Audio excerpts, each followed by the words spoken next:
Hold on, this computer. Okay, good. We have Deshorn King on the call. What I want you guys to remember is when you watch this video, hit subscribe, hit like, hit share. Let's get these numbers up. Again, what we do is we have Deshorn King. He is a financial insider. The brother knows the ins and the outs. What I love about him is he knows what we're teaching and learning, but he also knows the stuff that we're not learning that he's going to share with us. And, you know, I'm always an insider. I'm always about, you know what, show me what you're not showing me. And that's the real deal. And I've learned so much from this man. And Wayne, if you're on the call, yes, you are, Wayne, watch this. I'm going to show you guys something. Deshorn was the first person that I know who ever bought Bitcoin. He was the very first person. And we were talking about that. So what we're going to do is we're going to give you the platform, Deshorn. So what I want you to do is, before we go, tell me your Bitcoin, where did you buy it and when did you buy it? Well, I got into Bitcoin. Well, my first introduction to Bitcoin was in 2012. And at the time, it was a buddy of mine who operated out of Brooklyn, and he was a real estate investor. And he invited me over to his home one day, and in his closet was the server racks. And it was, well, what got me to it, because my background is in STEM. And when I got to, you know, his home, he brought me into this little room because he was also trading and stuff like that. And then I saw the liquid nitrogen, you know, and I'm like, what is he doing with liquid nitrogen? And he was using that as a cooling source for the server racks, and because he was mining Bitcoin. And at the time he was telling me about it, and I was like, it's a bunch of crap. It's not going to work. And then a month later, it shot up. This is 2012, around 2012. So a month later or so, it shot up. It had a little blip, and I came and I just started researching on it. But I haven't made my first Bitcoin purchase until 2013. And in 2013, I used to get Bitcoin somewhere around $300. The highest cost basis I had for Bitcoin was $576. And I was just accumulating, just building it up because they had another use for it. So I was getting Bitcoin, you know, from $300 to $500, and I just loaded up on Bitcoin, a bunch. Now, where did you buy it from? Remember you told me where you bought it from? Well, I bought it, believe it or not, I bought it from a laundry mart. Right there off of Flatbush. Because they used to have the used to have the machines. They used to have the machines. Right. They used to have them in the gas station. They used to have them everywhere, and nobody knew about it. You know, my guy, when I tried to buy it from my friend directly who mines it, he told me about the pool and how you know, crypto mining pool works. I couldn't get it directly to him, but it's like, dude, just go to the ATM. You know, and I was like, go to the ATM. He's like, yeah, go to these everywhere. And I was like, okay, no problem. So I went and I started buying it from the ATM, even though they charged me an arm, a leg, and a pinky toe, you know, because they had these ostentatious fees and whatnot. But yeah, but my highest purchase cost basis for Bitcoin was $576. And after that, I was like, no way. I'm not, I didn't see that. I had an idea of the utility to it, but I didn't have the idea because it had a lot of, you know, regulatory issues that they hadn't ironed out at the time. So as far as AML, that stands for anti-money laundering and things of that nature. You know, because at that time it was really the you know, anonymity in order to, you know, protect people and all this good stuff. So it was a gray area, but I saw it as an opportunity because of the utility of it, you know, and they were everywhere. And that was a surprise to me that I could have, you know, go into a you know, a laundry mart and get these Bitcoins, you know. So my highest cost basis was 576, and I kind of just stopped at that point, you know. That's like, now this is getting ridiculous, you know. I could go buy an ETF. You know? So it was a diversification at the time for me, you know, something new. Got it. All right, so tell us tell us, okay, just let's take a walk back to when we first met. We met at the Loft in Brooklyn, Loft Learning Center. You introduced me to Forex. You used to have the workshop on Flatbush Avenue over by the junction. Remember Yes. that over there? And Yes. the plaque, the place was plaqued and the class was full. And you were the first person to introduce me to something called the Bloomberg Terminal. Yes. Now Yes. Yes. remember, Yes. and I don't know if you remember, but one day you pulled up your terminal and you hit on a shipping freighter. And the Oh yeah. shipping freighter, remember that? And in the Yes. Bloomberg terminal, and in the shipping freighter, you pulled up the data and information that was inside of that fishing freighter. It was phenomenal, the things that you were showing us. And again, what we're looking at information and data that wealthy people are having and attributed to. And I'm kind of pissed at NYU because NYU has a Bloomberg terminal and they don't even use it. I don't even know if Mega Evers uses, if they Right. have it or use it. So that was the cool part. Go ahead. Yes. Yeah, that's equivalent to being American football player and not having shoulder pads, you know? I Right. mean, you Got it. need it. It's something that we utilize in the industry almost every single day. And we trade directly through the Bloomberg platform. We do all of our research, and the Bloomberg at the time was kind of like a go-to data pool, where we would be able to extract data from the terminals and then use it to build financial models and so on and so forth. Got it. Got it. Now, Forex. Why Forex? From your Well, point of view, why Forex? Because they know, everyone in the room knows how I feel about Forex. Why right. Forex in your eyes, your terminal? I mean, your version of Forex. Well, at the time, well, I got into Forex somewhere around, I want to say in 2008, 2009. I got into Forex because I watched a gentleman, and he was on his computer and everything, on the screen looking like an EKG. And I'm like, Right. what, Right. what was this guy's doing? And then he told me he's trading crypto. And at the time I was still in my aviation, wanted to be a pilot suit. Um, and he introduced me to, the currency market, interchange, because he does a lot of import export. He's a grocery supplier per se. So he needed the cheapest rate possible for when he goes into, foreign countries, he could be Right. able to, have a higher buying power, purchasing power, without getting, cramped up in the exchange rate and what the banks are charging. So he kind of put me onto it, and I just fell in love with it. And what the thing that got me more attracted to Forex was the cost of entry. It was a lot more tangible for me to trade Forex than equities at the time, and then I was underage at the time too. So, getting my dad to, start a trading account for me was a lot easier.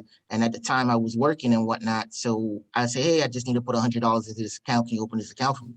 And he did. And then from that day, it was just, losing, just losing and losing and losing. But, they say a loss is not a loss, it's a lesson. And I was able to then start, understanding the market. So nobody taught me. I'm, everyone say they're self-taught, but the internet, YouTube, a lot of research, due diligence.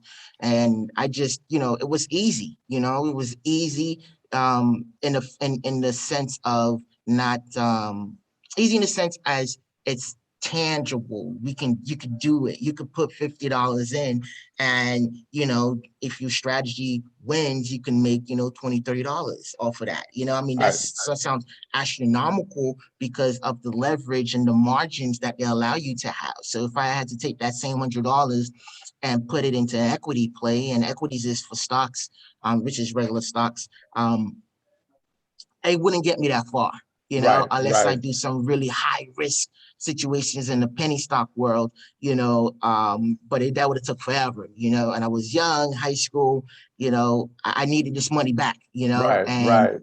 Forex gave me that ability to do that. Got it. Got it. Do you agree that Forex is an excellent means of building wealth in our community? I would say it's one of the stepping stools. It's a platform that we can utilize within our community to get an understanding of how the market works.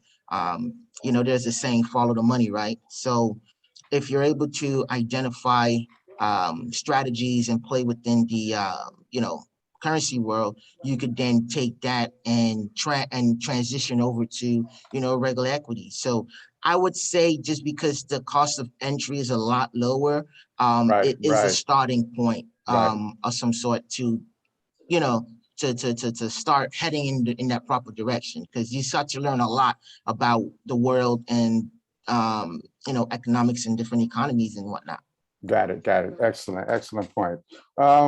You actually sat in on a workshop of mine on Monday. Yes, Give us your feedback. I Give us your feedback. what got me was how you broke it down. Because at the time when we met, I was deep on Wall Street. At that time I was running my own private equity firm. I had the office at One World Trade Center. The nostalgic, Right, a situation. And I remember we was trying to just reach back out to the community, and almost like a Robin Hood of the time, was to bring this information that we got on the street and bring it back to the streets and let people in on this information. And when I was doing it, it was almost like throwing you guys into the deep end, because I remember we was we was in that at that conference room. It used to be packed, and I'm just using all type of you know right, vocabulary and stuff, right, and you right, guys were like, "What is he talking about?" right, right. Some people used to fall asleep, because I was trying to give you guys this. I just needed to get this information out to you guys. You were excited. I was excited. It Right. made it, I felt like I was doing the good work.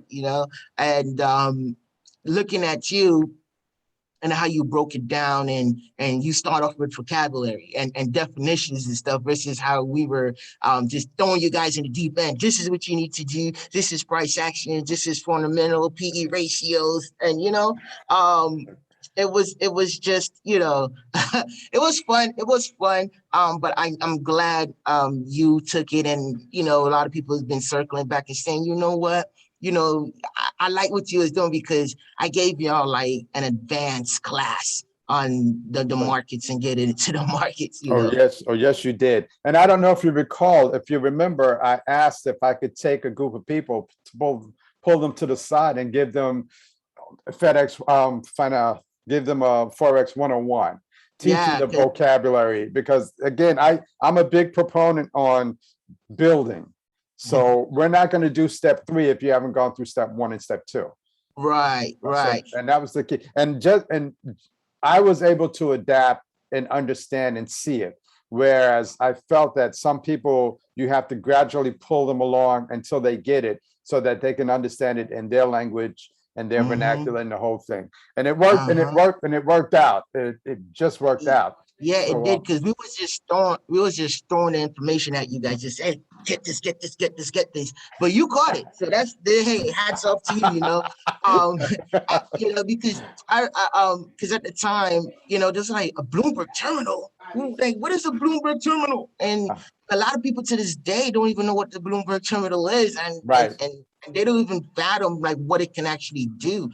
I mean, and then how hard it, not really how hard it is, but the cost of getting it, because just one license alone costs $25,000. Right. Just one licensing. But the good thing is, in New York and the different libraries in New York and the schools and stuff, they have Bloomberg terminal that they, have the students have access to. And when we went in there, we realized nobody was using it. And I'm like, you guys want to learn how to trade, you guys want to know the financial market, but you guys not utilizing a Bloomberg terminal. Do you guys know how valuable that is? The type of information you have. Like, for instance, I want develop an algorithm where I was looking at supply chains deficit, all the bottlenecking in supply chains, and boy, look how that turned out in recent Right. events that happened recently, like when that ship got stuck in the Right. canal. Right. you know, Right. and look how that gravely affected the entire world economy, and being able to be on, Bloomberg and understanding the supply chain and who supplies who and what is the benefit of, these people or these companies executing their business model. What are the repercussion? So for instance, I'll go on to the Bloomberg and I'll look up. So let's say if I want to have create a hedge strategy against McDonald's, and let's say I'm long McDonald's, but then there are some shortfalls in the supply chains, whether it's cattle out of Brazil, or who provides the napkins. You know what I'm saying? The napkins that they just throw in the bag or don't throw in the bag. And we're able to get that information. And then let's say if this company doesn't perform as well, but this company is responsible for providing all the cups in McDonald's, I'll be able then to understand or get the information and know how I'm going to, either I'm shorten my long position, whether I'm going to, double down or, I have a better idea of how to manage that position, and that's just one way of, utilizing the supply chain, view on the Bloomberg terminal. Got So it. if you want to invest in Amazon, you could look and see who Amazon is paying, and that's kind of like a little inside track into how the company is going to perform. Got it. Got it. All right.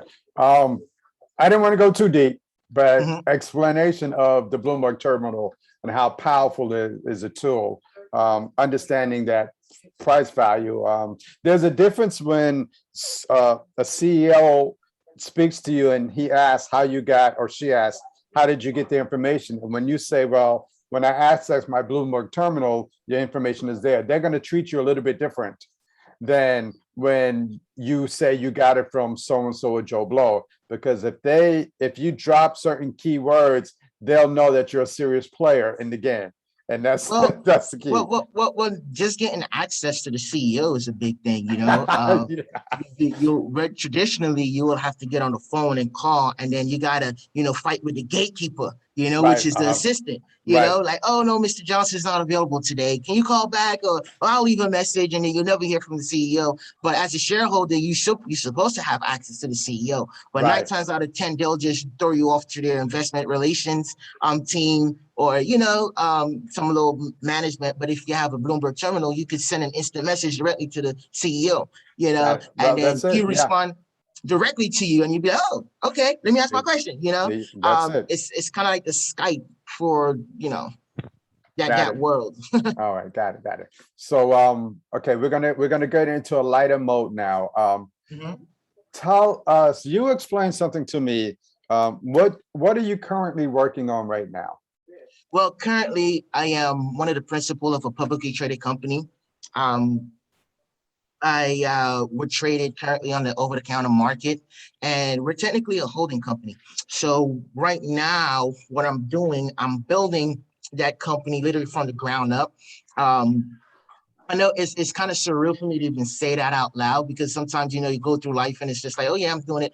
But as a young minority individual in this space, is this surreal. Like, I own my own publicly traded company, and being able to build on that and create wealth, not only for myself, but for, my peers, and just create opportunities for everyone, whether it's we're investing into a startup, whether we are, just executing our business model.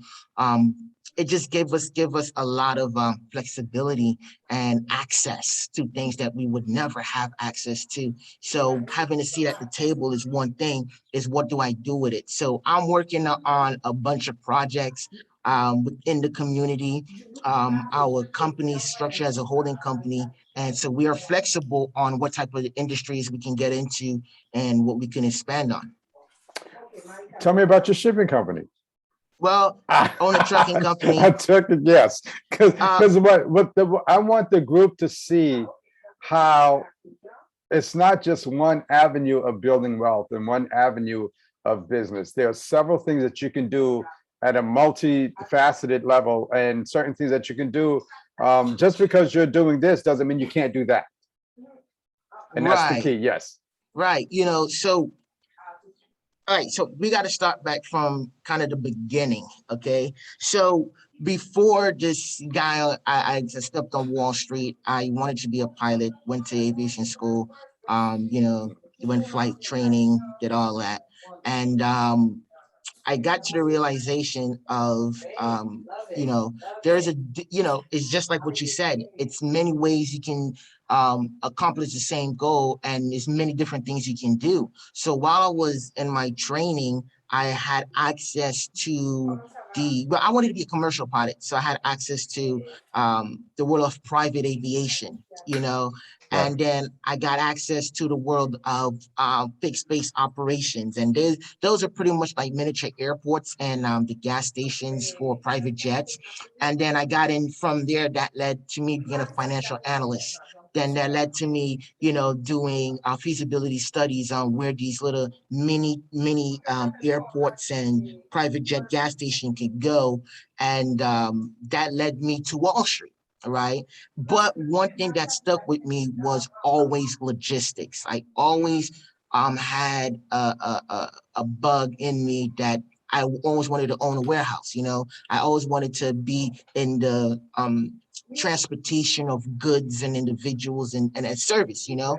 So after I got on Wall Street, spent my time on Wall Street, and you know, everybody think Wall Street is easy. It's very stressful and very difficult, but the pay was good. So with that, I was like, you know what? Let me step back. Let me take what I've learned on Wall Street and apply it to my dream and my passion, which was logistics. So I called it my golden parachute, and I just left Wall Street and I went down to South Florida and I started a trucking company because I understand the dynamics of you know, supply chain, and I understand how the economy goes, and logistics is one of the pillars of the economy.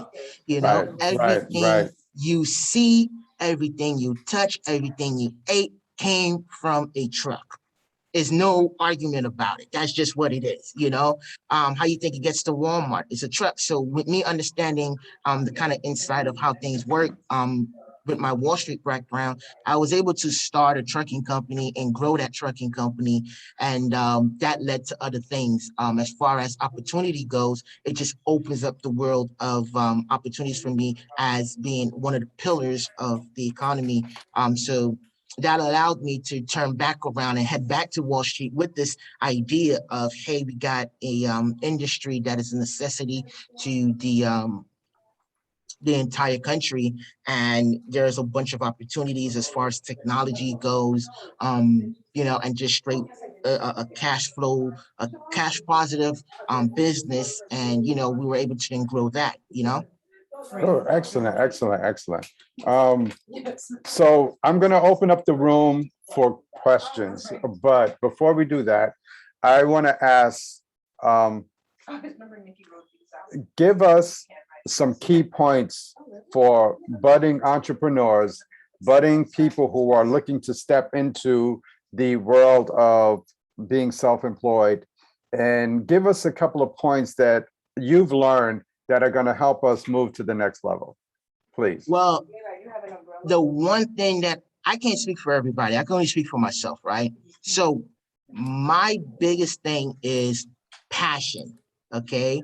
Um, Passion is everything. That's what's going to allow you to wake up and do the do. You know, that's what's going to make you, you know, stay focused and, you know, keep you motivated, because self motivation is very important.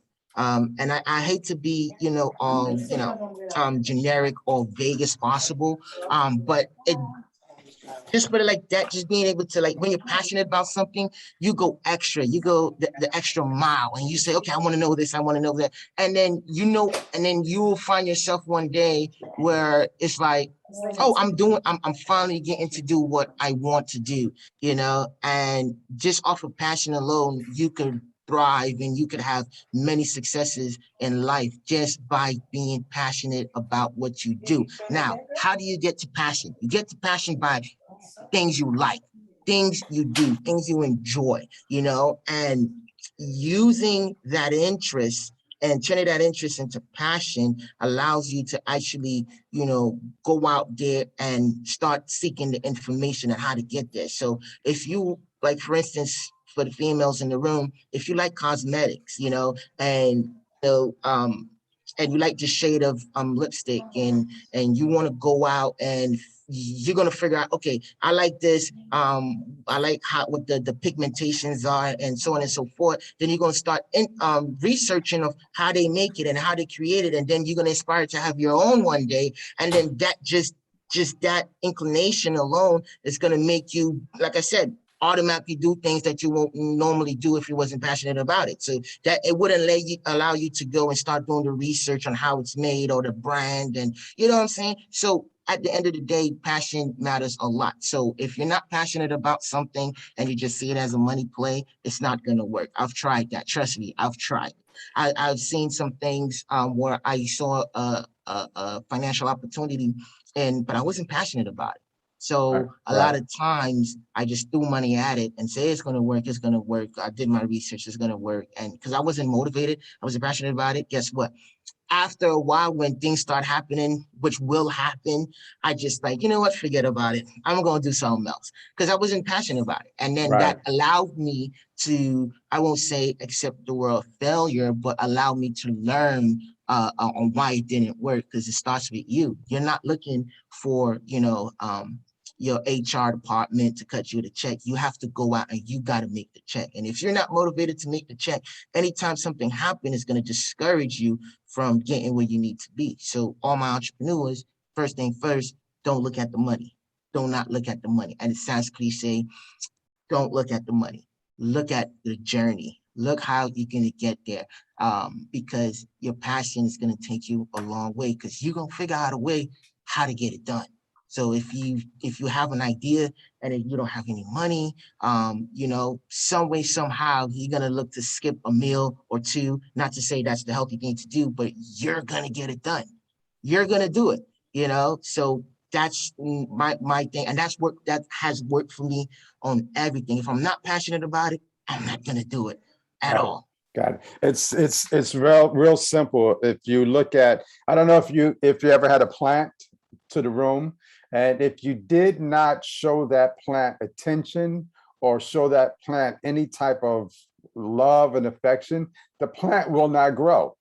But if Bro. you show that plant, and it's already written down, it's nothing technical about it. It's just that Mhm. when you show that plant something, some nurturing, that plant will blossom and blow and do all types of things. And it's just like you talk about the passion part of it, is what makes you nervous when you go to bed at night that you don't want to go to sleep? What makes you jump up in the morning when Mhm. everybody else is sleeping? That's the passion that we're talking about. And you can't get angry at people around you who don't have that same passion. Exactly. This is yours. This is yours. So you can share with them. But remember, at the bottom line is, you're the one. This is your dream. This is your baby. This is your project. You see the end results. No one else sees Mhm. it. So now what you want to do is you want to get around people who have the same type of passion. It might be a different project, but it's the same type of passion.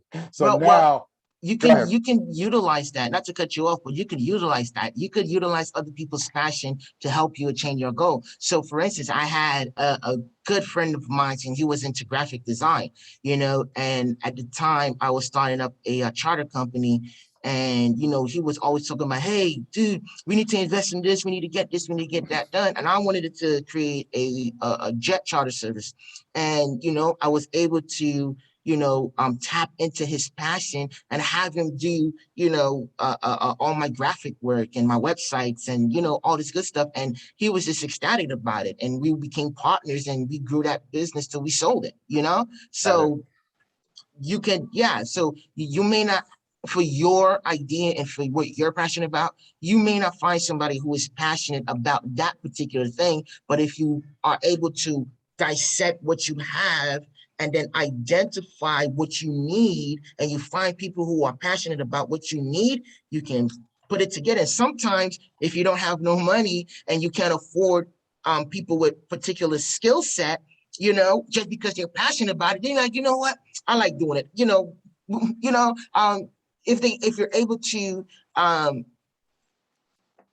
let them see the bigger picture of what you're doing, and and they're into it. Come on, you guys are gonna make an A1 team. And I've learned that like straight. I still use it to this day. To this very same day, I still use it. So it's like a bartering system. But once you guys understand each other and you're both passionate about something, and that person know how important that piece of that component is to the grand scheme of things, trust me, you're gonna get A1 work, A1 level, A1 effort from that guy, and then that'll make you now, okay, I'm getting progress and getting, traction, and it's gonna make you want to work more and do more just so you could maintain that, that give and take type of energy. Got it. What you bring to the table. What you bring to the is what you bring to the table equitable with what you're taking away from the table. Exactly. That's called reciprocity. Okay. I have two hands that I'm going to open up the room. Nels, Rich, before Rich, Stacy had her hand. Stacy, ask your question, please. Yes, hi. I wanted to ask, me and my husband is actually in the first step of trying to buy a truck in order to different multiple things. So he was like saying to me, a Sprinter truck or a, what was that one? Oh, a box truck. So I wanted to know, is that a good way, a good idea? And do you finance, leverage on credit cards, or do you pay outright for it? Okay.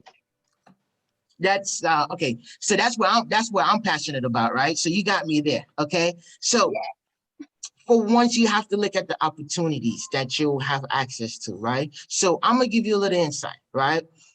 With the Sprinter van, you're more so looking to, tag along with somebody else's company, right? With the box truck, it gives you a lot more leverage, because what you could do in a box truck, you can't really do with a Sprinter van. And what you could do in a Sprinter van, you can't really do with a box truck. But I'll give you this one. Amazon Relay, Amazon Flex, it's called Laser Ship, Vivo, they all have use for both. So you have to pretty much figure out what your financial capabilities are, because the box truck is way more expensive. The insurance is more expensive than a Sprinter van, and it depends on what type of box truck you're getting. If it's, under 26,000 pounds gross vehicle weight, you don't need a CDL. Anything above that, you may need a CDL. And then also, if it's air brakes operated, then you're gonna have to get those proper licenses. But starting off, just to test the waters a little bit, I would start with the Sprinter van. But if you have the financial capabilities, I would suggest get a box truck, because you will have way lot more jobs doing box truck, whether it's dock to dock, and there's a bunch of companies out there that you can work with. Are you operating your own authority, or you're just freelance? Well, we're kind of still deciding, because we do have a partnership that's brewing now. They actually got the contracts and everything through DOT. So we're looking at getting the truck in order to come together. So that's what we're trying to figure out. Right. That's a good starting steps, because you get to the insurances and whatnot. You get to use their insurance, and you could learn from go with them and learn the industry without having all that cost of having your own DOT and your own insurance and your own authority and whatnot. So it's really up to your personal situation, what you can and can't do. But to me, a box truck is a lot more flexible, but it's a higher cost of entry. But if you just want to test it out, a little side thing, then go with the Sprinter van if you can. But you don't have to necessarily go with a Sprinter van. There's other, models and whatnot that can help you, Do you have a recommendation on where I could purchase the Sprinter van from, or even a box van at like good prices? Well, normally, it all depends on how mechanically your incline is, because a buddy of mine was able to purchase a 26-foot box truck for $4,000 off of Facebook,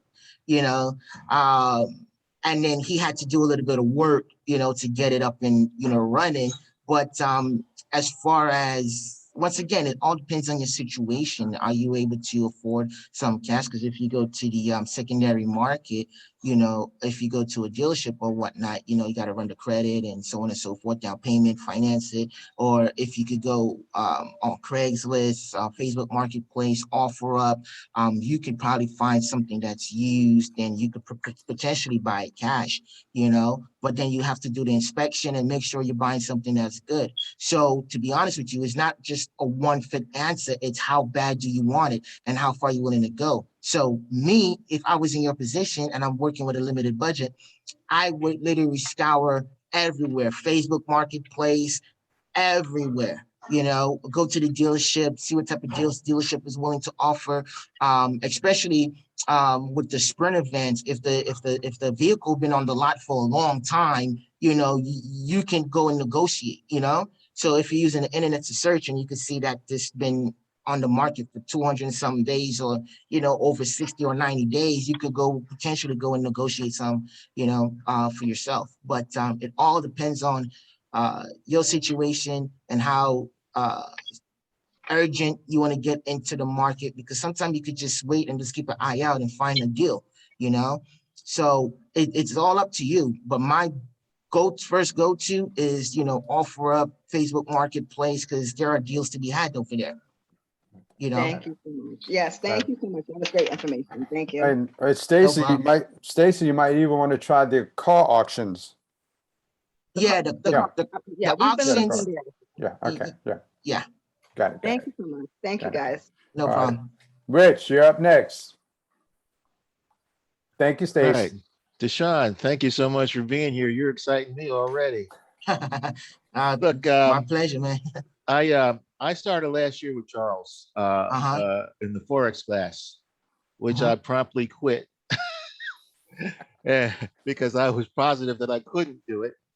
And then I talked to him again. I said, I better give this another shot. And now it's like I have developed a sight of the market, and it's showing me how the whole world works. And listening to you talk, my vision is a little bit different. I do not want to own anything. I want to use information to make money. And when you started talking about the Bloomberg terminal, well, I got on my phone. There's a Bloomberg terminal at the University of South Florida right here in Sarasota. So I have to figure out how I can get in there and learn how to use the Bloomberg terminal to get information that I can use in the market. I am particularly interested in using information where I can make plays in the market that'll make me money. I particularly like the precious metal market. It's very, for me, it's very exciting. But when you started talking about the ship that got stuck in the canal, that blockage made people all kinds of money. Yeah, it did. It did. And it's not over yet, because when I look at the ships that are lined up outside of LA and other places, and the shortage isn't likely to be over anytime soon. Exactly. But when I also look at things like how the central banks are making their plays in the financial market, I'm interested in anything you can tell me about how to use the Bloomberg terminals to gain information. How, first of all, what the Bloomberg terminal is, what I can do with it, and how I can use that information to get into the market and make plays. Okay. So let's start from the beginning. So you said you do not want to own anything. Can you kind of elaborate on that real quick for me? I don't want to have a physical business. I'm interested in the information end. Okay, so go ahead. So the information game, that is Wall Street. That is the entire body DNA of Wall Street is the information. So you're on a good track right there. You're on a very valuable track. Now, it's what can you derive from that information, right? And you're more so wanting to go the analyst angle. You know, you want to be able to take this information, create some type of strategy or equation per se on what's going to be the cause of effect if this information is valid or if this information is void, right? So Bloomberg is going to be your best friend. You will find yourself being addicted to it. you're gonna be on it 24/7.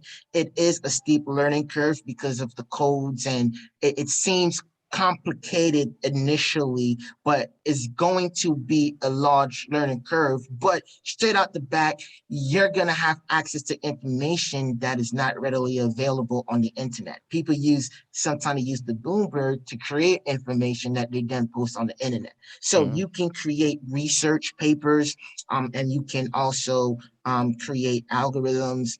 You can create financial models. You can create so many different things that's gonna be of great value or actionable data that you can now take and apply to, a position, apply to a portfolio, and so on and so forth. So the Bloomberg terminal is a software, okay?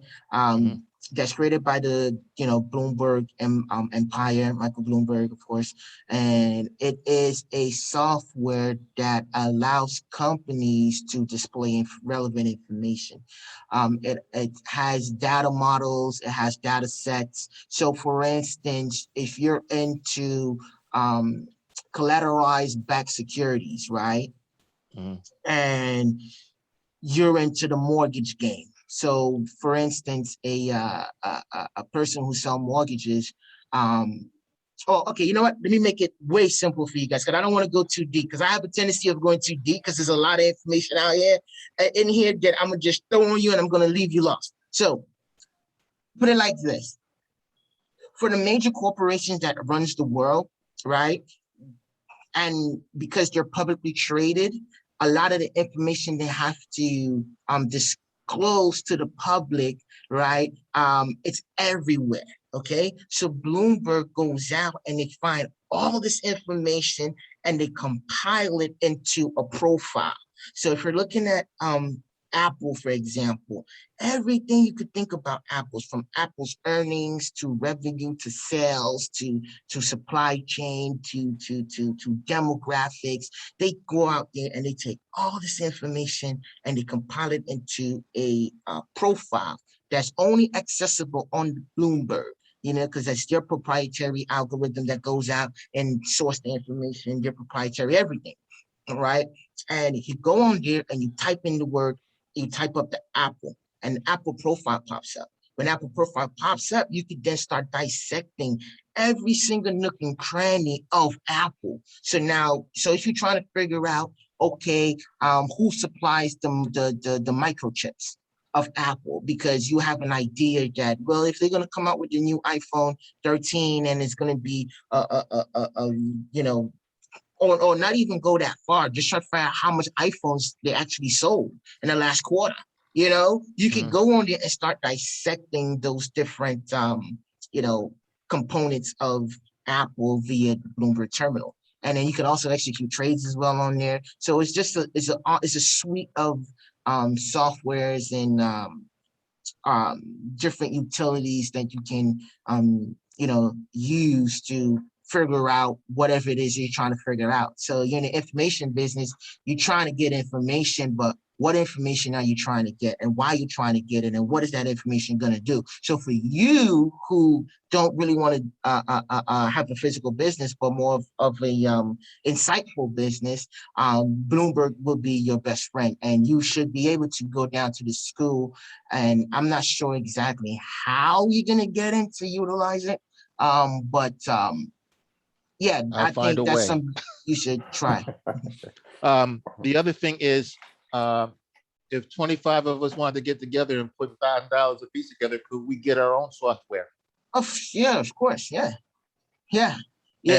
But is that $5,000 going to be worth it? Like I said, you got to figure all that out before you make that investment. For us who build models and we trade when we're in the equities play and all that good stuff, that was an invaluable resource to us. So you got to figure out how important that resource is to you, because not everybody's going to need a Bloomberg. It all depends on what you're doing with it. For you who's just trying to gather information, analyze it, and project particular situations from that information, then yeah.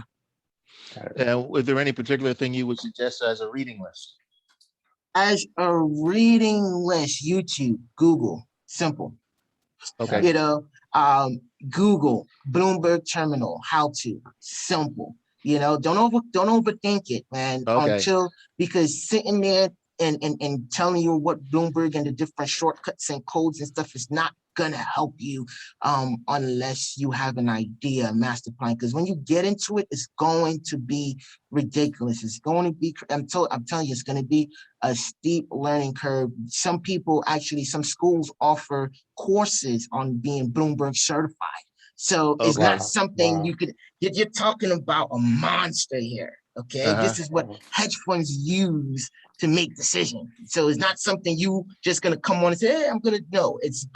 You have to be strategic. You have to plan out what it is that I'm doing. What am I going to go in here for? Because you're going to be bombarded by stuff. You know, like you can literally type in your address and see what portfolio your house mortgage is listed on in the Bloomberg. You know what I'm saying? Yeah. So you guys hear about back in 2008 when it used to be buying mortgages, packaging it, and then reselling. You'll be able to pull up the QSIP and see what package your house mortgage is listed under. So it's a wild amount of information. That's why the cost is so high, because you can do so much with it. It's just, you got to know what you want out of it and know what you got to do, you know? Got it. So information overload. Yeah, it is. Yeah, it's kind of like me right now, just all over the place. What surprised me when you first showed it to me, like I said earlier, was we were able to pull up a map of the globe, and we were able to look at shipping the freighters that were coming across the sea, and we were able to pinpoint exactly where they were, and we were able to click on a particular one, and it pulled up the manifest of quote unquote everything that was inside of that ship that was coming across seas. The company that, if it's a tanker ship, it tells you the company that chartered it, whether it's Valero, Chevron, whoever, Shell, whoever, and it tells you the port of origin, the port of destination, and you can kind of identify based on, that's a simple model, you can identify based on the inflow of ships in that region. You could identify what the how much as far as delivery and crude oil and so on and so forth. It's just a lot. There's a lot you can do with this monster, man. It's so much. It's just ridiculous. Okay. All right. Are there any questions for Deshorn in the room right now? And this was very technical today, but I just wanted to show you the quality of the people that we put in front of you. Are there any questions? Anyone want to say anything? Any questions? Yeah, can we be in touch with you at some point in the future, Deshorn, just to you're gonna be in touch with me a lot. I'm gonna be. We've got some things planned for you guys, exclusively. So I think it's fine. I'm able to see the board a lot more clearly now. And he kind of reignited a passion I have, which is to get the information out, because everything is information, so we have something very special planning, actionable information and actionable intel, because I know you guys are here for one thing, which is to be educated. Educated for what reason? To go out there and build a life for yourself, to have a better life for yourself and understand the overall grand scheme of things. And at the end of the day, is the information actionable? For instance, if we have a 30-minute conversation, can you take the information that I just gave you in that 30-minute session and apply it to your life immediately? And would it bring a positive, results to your life? And that's something I'm very, passionate about, is actionable information, because everyone has something to sell, everyone has something to say, but does that matter to you? Does it apply to you? And that's something Charles and I are working on to bring something to his platform that is actionable. So we're not going to sit here and just talk, because when I was with them, I say, hey guys, I'm going to teach you this, but then I'm going to turn around. I'm going to let you guys do it right away, whether you get it or not, because, you know, sitting and talking about it is all theoretical, but is it actionable? Can you is it tangible? Can you actually do it? So we're developing something that you guys will still learn, and something that will be actionable, that you guys can do it without, you know, busting your brains or doing too much, you know? Okay, so before we sign off, let's get a little personal, Wayne, Deshorn. You and I had a conversation. Without revealing what you are going to do, share with them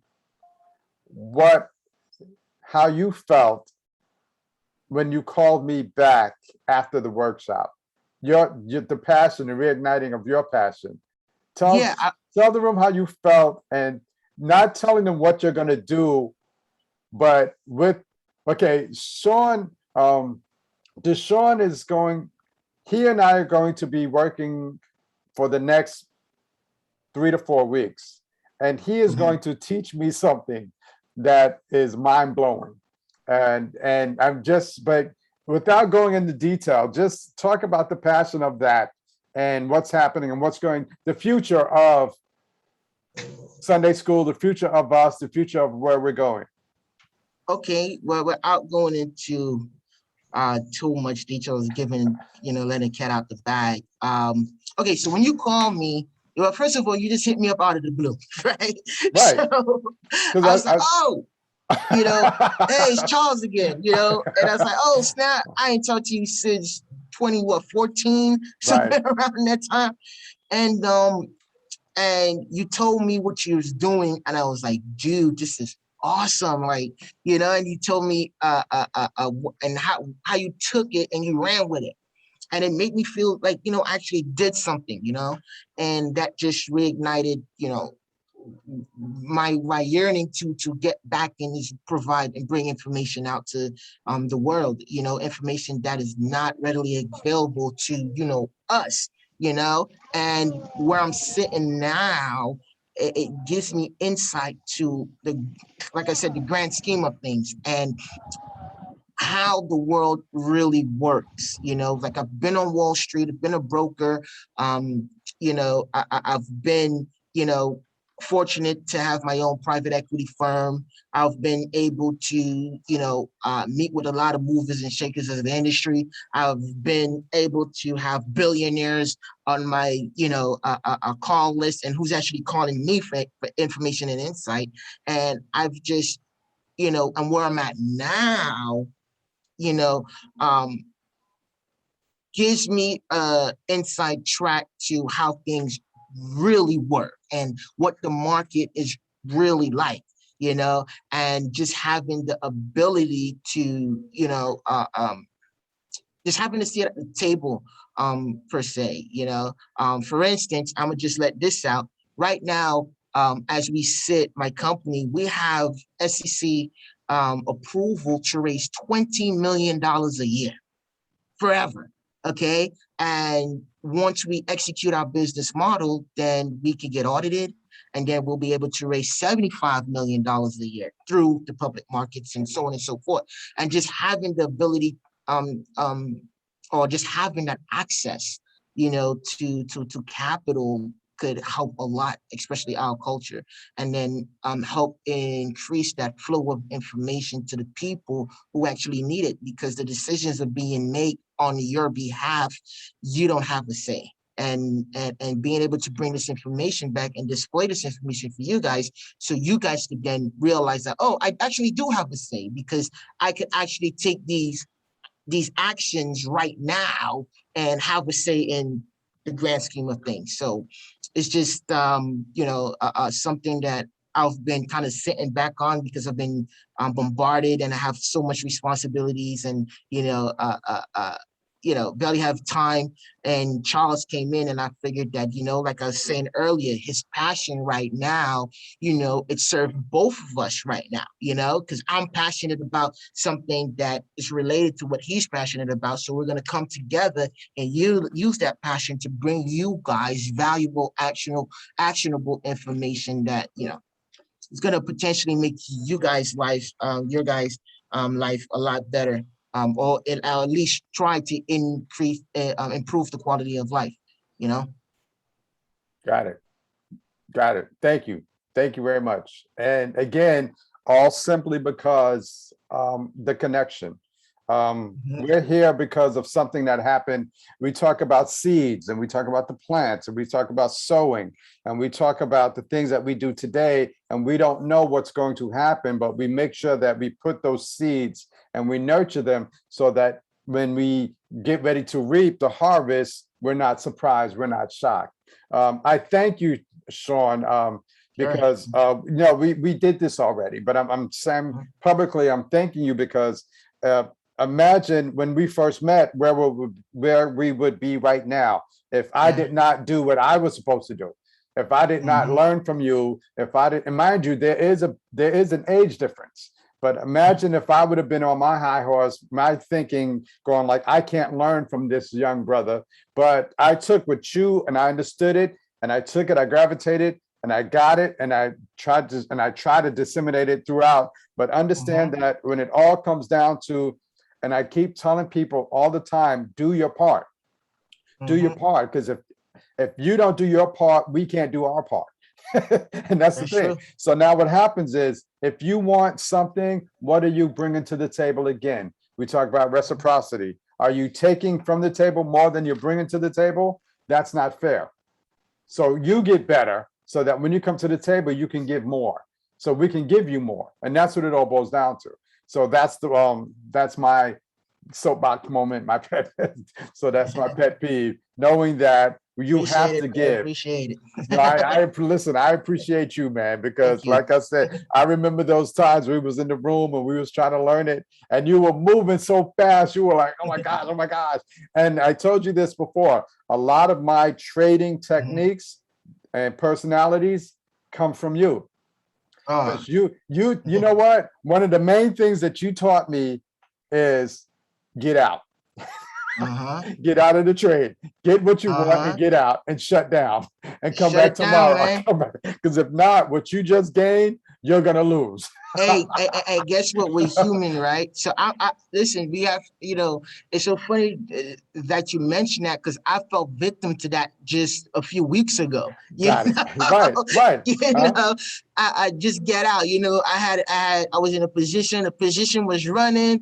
I made my goals for the day and everything. And I'm like, dude, they're still running. There's still more upside to it, and I got in again, and then next thing you know, I start eating away from that, and I was like, dude, like, I know better, Right.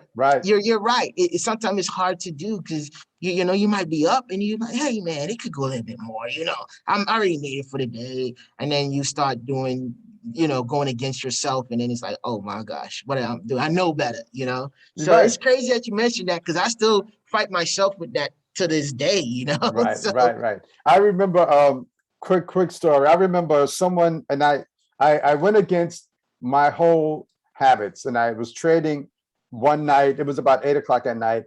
I'm trading, I put a trade in, and someone called me. And in the process of the call, they asked me to help them walk through something. So it took me 2 hours to walk them through this, but I forgot I put the trade in. I forgot. So I'm going like, wait a minute, I forgot. And I had to take a loss. And let me tell you, one thing is, when you are trading, it's like you're either trading or you're not. Again, broken habits, things that I know, you know what? I knew I wasn't supposed to do that. But again, these are things that you learn. Even the best of the best will fall back on small things and go like, you know what? I know I should have, but these are the human parts of the aspects of it, knowing that you will forget and all these things. And even making small little mistakes, the best make them still today. And that's what it all boils down to. So don't get mad. Don't get mad if you take a loss. Yeah, man. Listen. I said losing build character. Okay, that's my saying. You know, if I was to, I've lost enough money for all of us. Okay, Right. and that, and I'm still losing money. You know, I lost money for everyone in here. So just heed my warning. You know, if you up, just take it and go. It's like when you go to the casino. Right. They say the house always win. But it all depends on your edge, what type of edge you have. So sometimes I'll be up and I'll be like, hey, that's enough. Go away. Sometimes I go dramatic where I call the wife up and say, hey, you want to go out? Just to get away. Because I Right. know once I come in and say you want to go out, it's just Got it. So. All right. So as always, the group, in respective of you, we want to thank you so much. As always, we have to ask, will you be willing to come back on and chat with us later? Of course. At a later date? Good. Just wanted to make sure. You're part of the group. You're part of Sunday school. You're part of us. You're going to be one of the people that we will rely on and count on to help us navigate again through the minefields of this madness when it comes to building wealth. Yeah, anytime, man. So, Charles, if you want, you could, give him my email or whatever, or however you want to do it. It's up to you. Okay. All right, good. I'm open. May not have time all the time, but I would make time, for people who's trying to inquire, or just, if you just need a second air, sometimes it's critical of it's critical sometimes when you have an idea and you want, someone who won't just down it because they don't understand it, just because there's a lot of times it's all about your network, who are you getting information from, Right. so sometimes you might get that information from the wrong individual, so it's like back in the day when you used to try to explain something to your peers and they have no idea what you're talking about, but yet still they'll give you a little feedback and be like, I don't think you should do it because so if it's a little insight to something, just someone who just has a mindset of looking at things from an analytical point of view, just reach out and we can see if we can make something happen or help you make a decision. But I find that a lot of people's mentality is they're so focused on not losing that they don't focus on the win, the game. They're focused on not losing what they have. And it's like, that's part of it. Knowing that the risk, the reward, and minimizing that. And that's the key part of it. All right. So again, we want to thank you, D. When are you coming back? When are you coming back to New York? I would be in New York in November. We're trying to put together an event in November. So, but I'm always I'm everywhere. Okay, well let I'm me in a know. hotel right now, so I'm everywhere. Well, let me know soon as let me know as soon as you get back so we can touch base and all that good stuff. All right, but D, I want to thank you so much. You don't know what this personally means to me, to the group. We want to thank you for your expertise, your knowledge. We ask that you get better so we can get better. All the stuff you got, get better so we can get better. And that's what it all boils down to, everybody getting better. So we want to thank you, and we want to say kudos and all the good stuff. So I hope everyone appreciates this call and the group. We're going to put this on YouTube. Remember, hit the like, hit the share button, subscribe, all that good stuff. And other than that, Sandra, you're on. Yes. Got to mute yourself, Sandra. Okay. All right. So other than that, Deshorn, we want to thank you so much. And we want you to come out again, and we'll give you enough time and enough notice. And everyone tell him bye so we can sign off. Everyone unmute and say goodbye. Thank you. Thank you. Thank you, Deshorn. We appreciate it. Thank you. Thank you. Thank you, Deshorn. Bye, Charles. Thanks, Bye, Deshorn. everybody. Have a Thank blessed you. week. Bye-bye. Thank you. You too. Thank you. Bye. Oh, all right, Sean. Thanks so much. Cheers.